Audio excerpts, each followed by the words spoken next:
기후가 위기라는 말 최근 들어 많이 하고 있는데요. 지구온도 1.5도를 유지하기 위해서 해야 할 비상행동, 그 첫걸음을 내디딘 사람들이 있습니다. 기후위기 대응의 일환으로 채식이 거론되고 있죠. 내년부터 시행될 학생들 채식급식을 앞두고 교육 공무원들이 먼저 채식 실천에 들어갔습니다. 시행착오 없는 급식 정책을 마련하기 위해서인데요.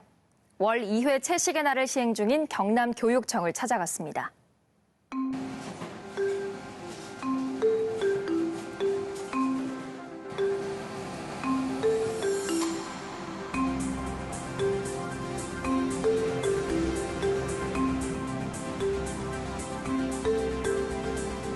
평소 식단이랑 조금 차별화돼야지 표가 좀 나고 해서 비건 식당이나 이런 데 메뉴 레시피를 조금 다운받아가지고 저희 급식에 이용하도록 레시피를 제작성해서 사용하고 있습니다.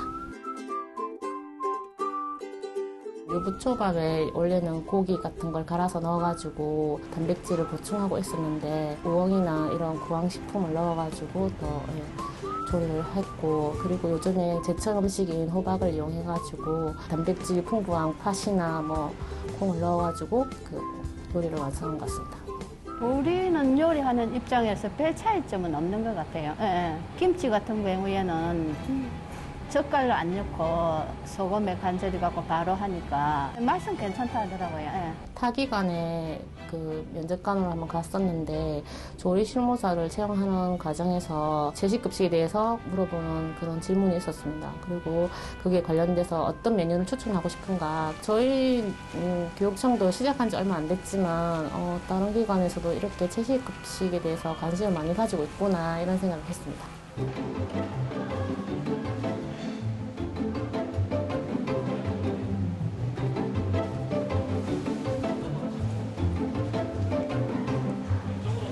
채식급식이라고 해서 이제 막연히 맛이 없거나 이제 채소들만 나오는 식단이라고 생각했는데 일상생활에서 먹는 식단이랑 크게 다르지 않은 것 같아서 좋습니다. 상징적인 의미가 있을 것 같습니다. 각 학교에 보급되기 전에 먼저 교직원이 먼저 먹어보고 좋은 점과 나쁜 점을 먼저 한번 분석도 한번 해보고 그래서 현장에 전파되기 전에 저희들끼리 먼저 한번 먹어보는 것이 큰 의미가 있는 것 같습니다. 채식은 곧 초식이다라는 그런 오해를 많이 하고 있어요. 학교에서 채식급식을 하기 위해서는 그 학생이나 학부모나 교직원이 채식이 초식이 아니라는 그 인식부터 개선을 하지 않으면 학교에서 정착하기가 쉽지가 않을 것이고 급식과 환경교육을 연계한 그런 교육 자료들을 계속적으로 지원해 줄 때 아이들이 그걸 먹어낼 수 있고 교직원도 학부모도 만족할 수 있을 것이라고 그렇게 생각을 합니다. 우리 지구를 변화시켜가는 한 첫 발걸음이 되지 않을까. 조금 차츰 나아가면 더 큰 결과를 얻지 않을까 그렇게 생각을 합니다. 학교뿐만 아니라 내년부터는 군대에서도 채식급식이 가능하다는 사실 알고 계십니까? 단체 공공급식에서 채식 선택권이 도입되는 것은 이번이 처음입니다. 교도소, 병원 등 다른 급식 영역에도 채식급식이 확대 적용될 수 있을지 주목됩니다. 국방부의 급식 방침을 바꾸게 만든 정태현 씨를 만나봤습니다. 6년째 고기와 생선은 물론 계란과 유제품도 먹지 않고 있는 정태현 씨. 정 씨는 내년 초 입대를 앞두고 먹고 살 순 있을지 고민에 빠졌습니다.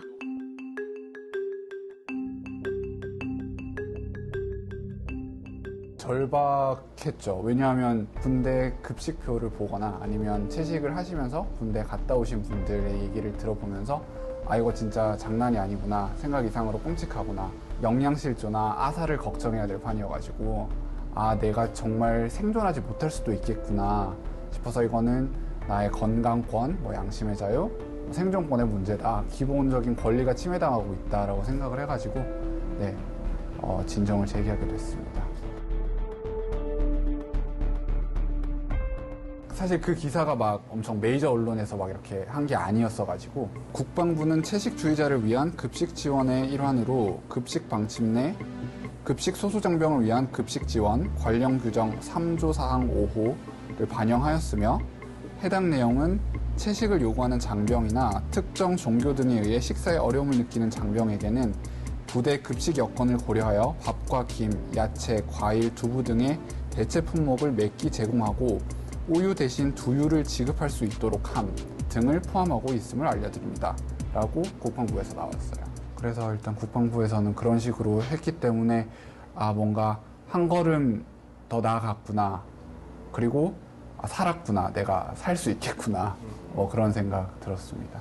되게 기뻤어요. 어떻게 한편으로는 되게 원래 보장받았어야 할 그런 기본 권리가 이제서야 보장받을 수 있구나. 이런 생각도 들고요. 일단 개인이 어떤 거를 바꾸고자 하려면 그 개인뿐만 아니라 그렇게 비슷하게 생각하고 계신 분들이 주위에 있을 테니까 잘 찾아봐서 연대를 하면은 사람이 많아지고 목소리가 커질수록 더 쉽게 바뀔 수 있겠다라는 생각이 들었고,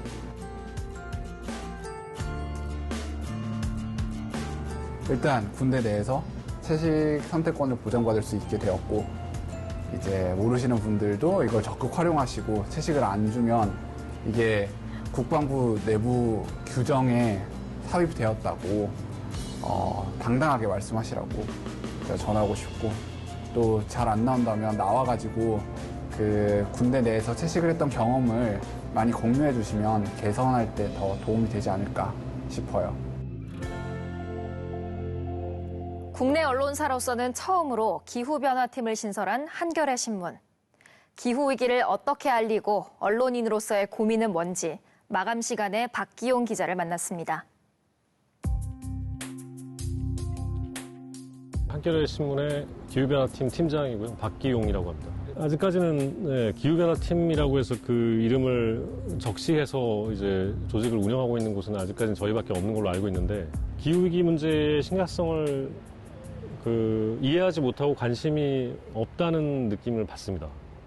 어떤 언론의 보도를 보면. 이런 위기 상황이 오지 않으면 이 문제에 관심이 없어요. 그러니까 경제 문제보다 더 후순위로 밀리고, 중요하지만 시급하지 않은 일, 이렇게 인식되고 있죠. 시급하지 않은 일이라는 거는 영원히 하지 않을 일이라는 거랑 마찬가지일 수 있어요. 우리나라는 무조건 경제가 우선이다 보니까 모든 사안에 앞서서. 이게 얼마나 심각한 건지를 계속 대중한테 알리고 각성시켜서 사회가 이에 대비하도록 준비하게 만드는 것이 언론의 역할이라고 보면, 그거를 지금 이미 좀 늦었을 수도 있고, 더 늦은 만큼 더 빨리 더 많은 노력을 기울여서 투자를 해야 되는 그런 일이라고 생각을 합니다. 그레타 툰베리하고 이제 인터뷰를 했었는데, 본인도 이런 기후변화 관련한 사실들을 처음 알게 됐을 때 매우 우울했었고, 야스퍼거증 같은 이제 원래 앓고 있던 이제 병 때문에 더 그 우울감이 심화했겠지만, 그렇게 우울하게 있다 보니까 드는 생각이, 이렇게 있어서는 안 되겠다. 사회가 변화하기 위해서 내가 할 수 있는 일을 찾고, 그래서 뭐든 하다 보니까 자기 우울감이 좀 덜어지더라, 이런 얘기를 하더라고요. 그래서 제가 지금까지 누려온 그 시기와 아마 이 학생이 향후에 살아갈 그 시기가 많이 다를 거라는 생각을 하면 저도 되게 우울해집니다. 제 아이도 2050년쯤에 30대가 돼 있을 것 같은데, 약간 직업으로서의 소명의식을 좀 많이 느끼면서 일을 하게 되는 게 되게 오랜만인 것 같다는 생각을 하고 있습니다. 이 문제에 관심을 갖고 있는 언론인도 마찬가지고, 모든 이제 정치인들, 2050년 기후변화가 우리가 예상하는 최악의 시나리오로 가지 않기 위해 어떻게든 무언가를 해야겠다고 생각하는 모든 어른들이 현재 노력하고 있으니까 믿고 좀 기다려달라, 이런 말씀 드릴 수밖에 없겠네요. 기후위기 시대에 대응해야 한다고 목소리는 내지만 여전히 꿈쩍도 하지 않는 우리 사회의 무력함에 기후위기 우울증을 앓는 청소년들이 많습니다. 한국의 그레타 툰베리라고 해도 무방할 것 같습니다. 아시아에서 처음으로 기후 소송을 제기한 청소년 기후행동활동가 김보림 씨와 관련 내용 짚어보겠습니다. 어서 오세요. 안녕하세요.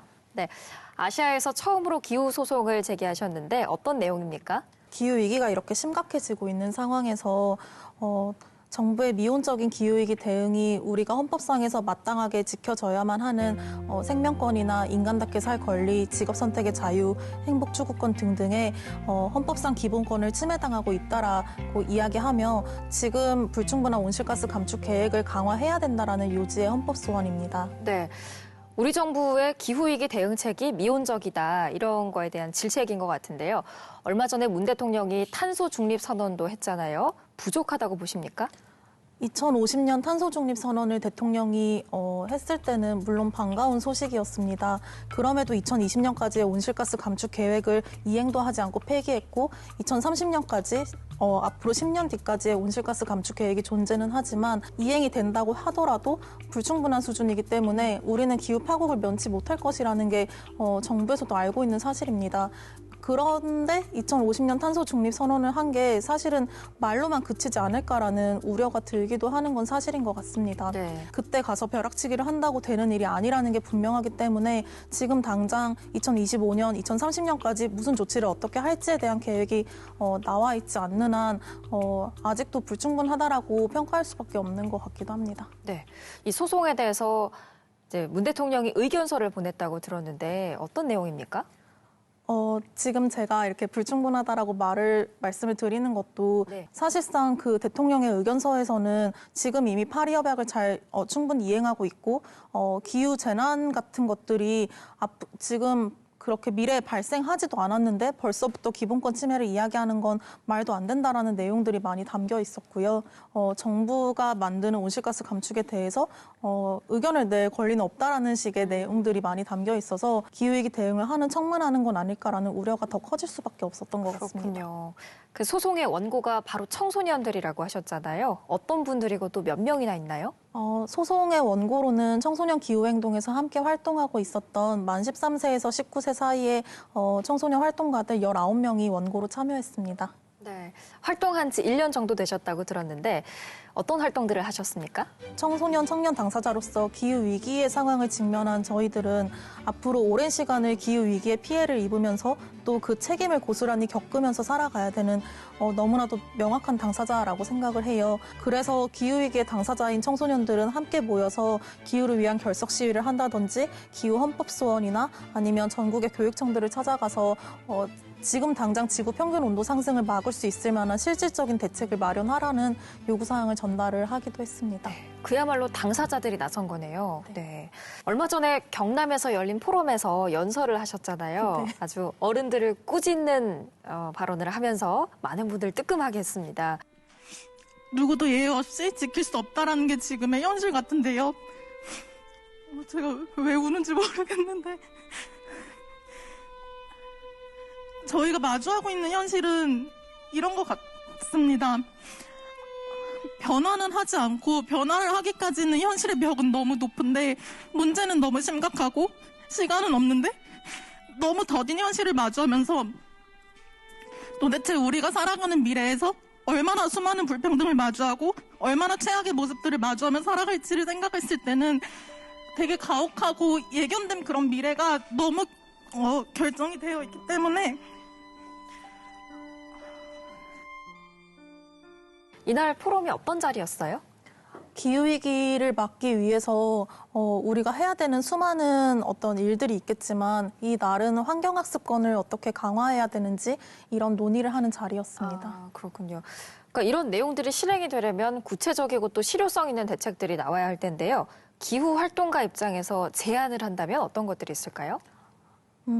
저희는 교육청들을 만나러 다니면서 교육기관으로서의 사회적인 책임 안에서 할 수 있는 일들, 탈석탄 금고 선언을 한다든지, 탄소 온실가스 배출을 줄이기 위한 방안들, 예를 들면 앞에서 나온 채식급식 선택권이나 탄소 배출 제로 학교, 기후 활동이나 기후 교육 등이 동시다발적으로 같이 연계되어서 가야 된다라는 주장을 하고 있습니다. 네.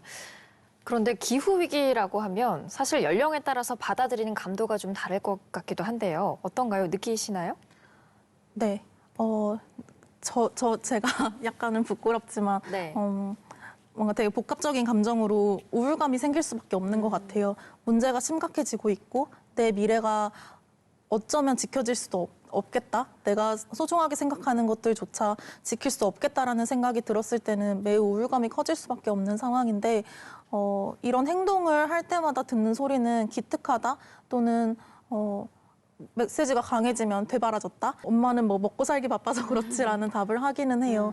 근데 기후위기라는 문제가 지금 당장 우리가 해결할 수 있는 시간이 있을 때 당연하고 마땅한 미래를 마주하는 건 모두의 권리인 거고 그게 당연하게 있어야 되는 일들인 거잖아요. 기후위기에 더 관심을 가지고 함께 목소리를 내줬으면 좋겠다라는 바람이 있습니다. 네. 사실 지금 당사자인 청소년들이 아주 적극적으로 잘 하고 계시지만 그래도 우리 언론의 역할도 굉장히 중요해 보이거든요. 언론이 앞으로 어떤 노력을 하면 될까요? 최근 1년 사이에 변화가 많이 있었던 것 같은데요. 한겨레에서도 기후변화팀이 신설되고 사실 저는 해민정음 유튜브를 보면서도 많이 놀랐었던 것 같아요. 1년 전과 비교했을 때 굉장히 지금의 위기 상황을 그대로 담고 당사자들의 이야기를 담아서 그래서 우리가 무엇을 해야 되는지에 대해 시사하는 언론들이 되게 많아졌다고 생각이 들어서 앞으로도 이대로 많이 기후변화에 관심을 가지고 확산시키는 역할을 해주셨으면 좋겠습니다. 네, 지금도 노력은 하고 있지만 조금 더 적극적으로 해달라 이런 부탁을 하시는 거죠. 네, 알겠습니다. 저희도 노력하겠습니다. 또 해민정음 뉴스를 잘 봤다고 하시니까 기분이 좋아졌습니다. 네, 오늘 시간 내주셔서 고맙습니다. 감사합니다. 청소년 기후행동 김보림 씨와 함께했습니다.